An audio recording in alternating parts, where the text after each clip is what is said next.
কি চাদরে নিহত চিকিৎসকের দেহ ঢাকা ছিল তা নিয়েও রহস্য তৈরি হয়েছে। নির্যাতিতার মা তিনি বলছেন যে কেউ একজন গিয়ে দেখেছিল লাল রঙের চাদরে ঘুমোচ্ছে ঢাকা দিয়ে। এরপর তারা যখন দেখলেন তখন সবুজ রঙের চাদর দেওয়া ছিল, কিন্তু যে ছবি প্রকাশ্যে এসছে, যে ছবি আমাদের হাতে এসেছে, সেখানে দেখা যাচ্ছে নিহত নির্যাতিতার দেহ ঢাকা রয়েছে নীল রঙের চাদরে। এই দেখুন সেই ছবি, যে ছবিটি এসছে সেখানে দেখা যাচ্ছে নীল রঙের চাদরে নিহত নির্যাতিতার দেহ ঢাকা রয়েছে। অথচ তার মা বলছেন তারা যখন দেখলেন তখন সবুজ রঙের চাদর ছিল, তার আগে কেউ একজন গিয়ে দেখেছিলেন লাল রঙের চাদর ঢাকা দিয়ে সে ঘুমোচ্ছে। তাহলে প্রশ্ন হচ্ছে, তাহলে কি বারবার চাদর বদল করা হয়েছে? যদি সত্যি বারবার চাদর বদল করা হয়ে থাকে তাহলে আশঙ্কা তৈরি হচ্ছে তথ্য প্রমাণ কি লোপাট হয়ে গিয়ে থাকতে পারে, সেই প্রশ্ন উঠছে।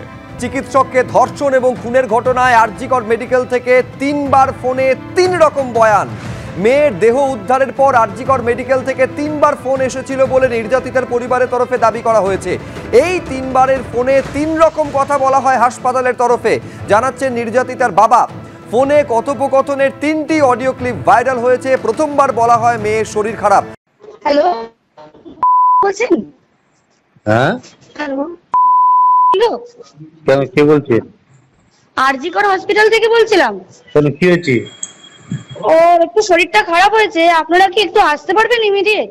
কেন, কি হয়েছে? কি ওর শরীরটা খারাপ, আমরা ভর্তি করাচ্ছি ওকে, আপনি কি ইমিডিয়েট একটু আসতে পারবেন? কি হয়েছে কি সেটা বলবেন তো? সেটা তো ডাক্তাররা বলবে আপনারা এলে। আমরা আপনার নাম্বারটা জোগাড় করলাম, করে জানালাম যে বাড়ির লোক হিসেবে আপনারা একটু তাড়াতাড়ি আসুন। কি হয়েছে সেটা বলো না তুমি। পেশেন্ট শরীরটা খারাপ, ভর্তি হয়েছে হসপিটালে, বাকিটা আপনারা এলে ডাক্তার বলবে। ওর কি জ্বর হয়েছে?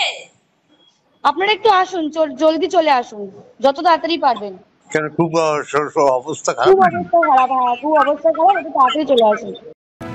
এদিকে আরজিকর কাণ্ডে এবার সিবিআই এর তদন্ত নিয়ে গতকাল প্রশ্ন তুলেছিলেন মুখ্যমন্ত্রী মমতা বন্দ্যোপাধ্যায়। তিনি বলেছিলেন যে 5 দিন সময় চেয়েছিলাম, মঙ্গলবারের মধ্যে সিবিআই দিয়ে দিল, ওরা বিচার চায় না, কেসটা জলে ফেলে দিল। 16 দিন হয়ে গেল, কোথায় গেল বিচার? সিবিআইকে উদ্দেশ্য করে গতকাল এই প্রশ্ন তুলেছিলেন মমতা বন্দ্যোপাধ্যায়। আমি শুধু বলেছিলাম আজকে সোমবার, আমাকে শনিবার পর্যন্ত টাইম দিন।